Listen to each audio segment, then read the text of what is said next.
8 তাৰিখে ৰাতিপুৱা 11টা বজাত আপোনালোক গুৱাহাটীলৈ আহিব। 8 तारीख प्रेस कॉन्फ्रेंस होगा और आप लोगों को सादर निमंत्रण। আমি তো 50,000 টকালৈকে যিমান ধাৰ আছিল মাৰি দিছো অলৰেডি। আমি যেতিয়ালৈকে 50,000 মাইক্ৰ' ফাইনেন্স বুলি ক'লে 40,000 বুজা মাইক্ৰ', তাক আমি 50,000লৈকে মাৰি দিলোঁ। কিন্তু কোনোবাই লাখ টকা লোন লৈছে এইটোতো মাইক্ৰ' ফাইনেন্সত নপৰে।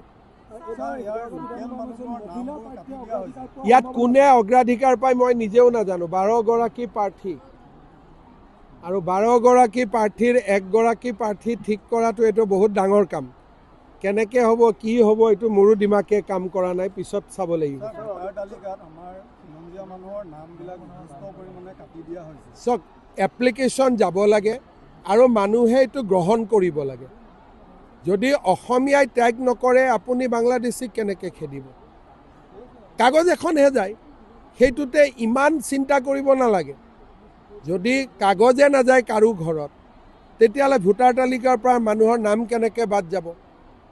গতিকে 2-1খন কাৰোবাৰ ঘৰত যাব পাৰে, তেওঁ ভাবিব যে দেশৰ কাৰণে এইটো মোৰ কণ্ট্ৰিবিউশ্যন হৈ গ'ল।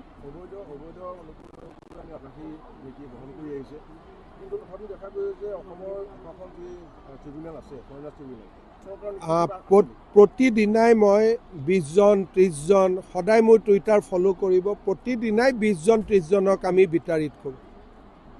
কিন্তু আপুনি লাইন লগাই ৰেলত বহাইতো বাংলাদেশত পঠাই দিব নোৱাৰে। গতিকে ইয়াতো অলপ অত্যাচাৰ কৰি থাকিব লাগিব, তাতো অত্যাচাৰ কৰিব লাগিব, তেতিয়াহে মানুহ নিজে যাবগৈ। আমি পঠিয়াই দিয়াতকৈ নিজে যোৱাৰ ব্যৱস্থা এটা কৰিব লাগে।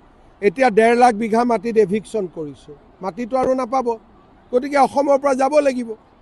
গতিকে আন্দোলনৰ যিটো ধাৰণা আৰু মোৰ ধাৰণাটো বেলেগ। মোৰ ধাৰণাটো হ'ল অসমত থাকিব নোৱাৰাৰ পৰিৱেশ এটা সৃষ্টি কৰি দিয়ক। মাটি নিদিব, গাড়ী নিদিব, ৰিক্সা নিদিব, ঠেলা নিদিব, তেতিয়া বাংলাদেশী নিজে যাবগৈ। মোৰ ধাৰণাটো বেলেগ আৰু মই তেনেকৈ এতিয়া সফল হৈ আছোঁ। প্ৰত্যেক দিনাই অসমত 20-25 জন বাংলাদেশী গৈ আছে, কোনেও কোৰ্টত যাব সাহস কৰা নাই। গতিকে কাৰ ছিষ্টেমটো বেছি ভাল? আমাৰ হ'ল পুছবেক, পালোঁ পঠালোঁ। আৰু যিখিনি ভিতৰত আছে এনেকুৱা এটা পৰিৱেশ সৃষ্টি কৰক যে তেওঁলোকে ভিতৰত যাতে থাকিব নোৱাৰা হৈ যায়।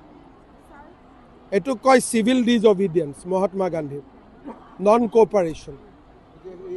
মহাত্মা গান্ধীয়ে আমাক দুটা বস্তু শিকাই থৈ গৈছে, non cooperation and civil ডিজঅবিডিয়েঞ্চ।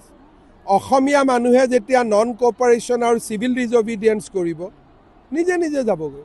Rickshaw এখনত উঠাৰ আগতে চিন্তা কৰি লওক কাৰ ৰিক্সাত উঠিম, নিজে নিজে যাবগৈ। গতিকে আমাৰ তৰিকাটো অলপ বেলেগ।